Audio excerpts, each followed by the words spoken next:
A rainy night, staring at the shimmering neon lights on the streets of New York, Ethan wonders how deceptive light can be. From a distance, the city looks beautiful, but when you get close, you realize its cruelty. Ethan now has only $15 left in his pocket. In his hand is a wet envelope labeled eviction notice. Just 3 hours earlier, he had stood in front of a major investor with the last project he built using the final savings of his life. The investor threw the file at his face and said, "Your idea is nothing but trash, Ethan. No one will quit plastic to buy this expensive garbage of yours. Get out." Everyone said Ethan was crazy. Everyone said quitting a secure job was destroying his life. Standing here tonight, he feels they were all right. But Ethan didn't know this very moment was about to become the beginning of the biggest story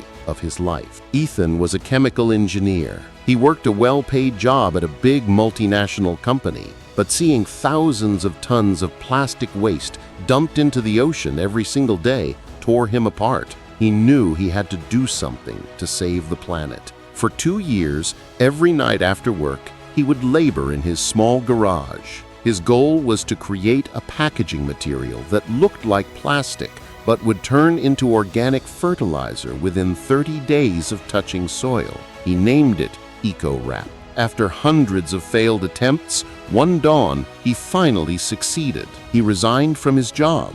He invested all his savings, sold even his favorite bike to build a prototype. Ethan's biggest obstacle was the corporate world. Every time he approached investors, they only calculated profits. Plastic was cheap, and producing Eco-Wrap cost a bit more. On the day of his final meeting with the city's biggest business tycoon, Mr. Sterling, Ethan felt this was his last hope. Sterling took a puff from his expensive cigar and said, "Look, kid, the world runs on dollars, not emotions. Your eco-friendly feelings won't make my bank richer. Accept reality. Plastic isn't going anywhere." That rejection shattered Ethan. He had no money left to run his lab, no money to pay rent. His girlfriend left him because she didn't want an uncertain future. Ethan became alone, terribly alone. For the next month, Ethan slept in his car. He freshened up in park restrooms and survived on cheap bread, but he never threw away his prototype. It was like his child. One morning, he was sitting in a small corner cafe. The owner, Sarah, was arguing with her supplier. Ethan stood up, his hair messy, clothes untidy. He walked to the counter and took out a cup from his bag. "Try this. It won't leak, and after you throw it, it becomes food for plants." Sarah looked surprised. "Who are you?" "I'm Ethan, and this is my dream." Sarah kept the cup. She offered Ethan a cup of coffee and a sandwich. He accepted. The next morning, Sarah called him, the last working contact on Ethan's phone. "Ethan, this cup is unbelievable. My customers are amazed. They're making videos, posting on Instagram. I need 500 more. Can you deliver?" Ethan had no factory, only his old garage lab, but he agreed. He worked day and night to hand make those 500 cups. His hands were burned, his back hurt so badly he couldn't stand straight, but his eyes carried a strange glow. The video from Sarah's cafe went viral. People began asking, "Where can we get this magical cup?"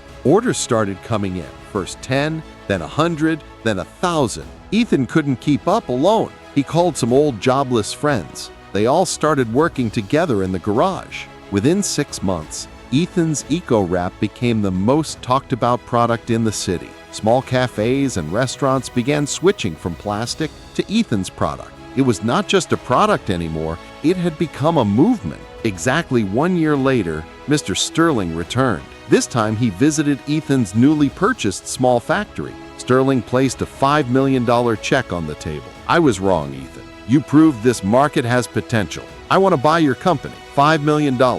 You can retire today. No more struggle." Ethan looked at the check. $5 million.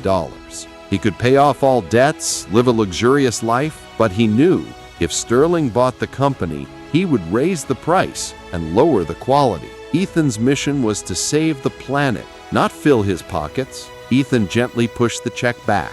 "Mr. Sterling, you once said the world runs on dollars. "You were wrong. The world runs on belief, and belief is not for sale. I reject your offer." Sterling stared in disbelief. The same young man who stood outside his office a year ago was now rejecting $5 million.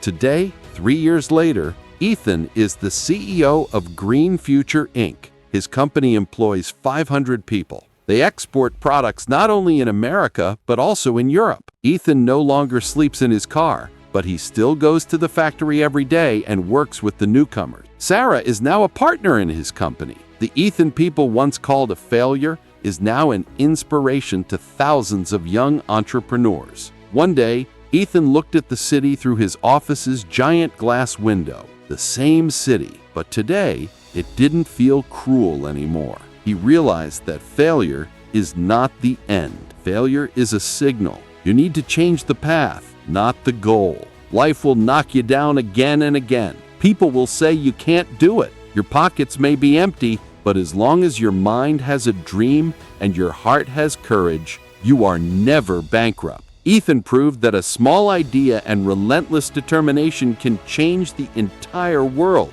Your beginning can be anywhere, but the ending is in your hands. Will you give up or will you write history? Friends, do you also have a dream like Ethan's that others think is impossible? Tell us in the comments. Remember, your current situation is not your final destination. For more inspiring stories, subscribe and click the bell icon. See you in the next story.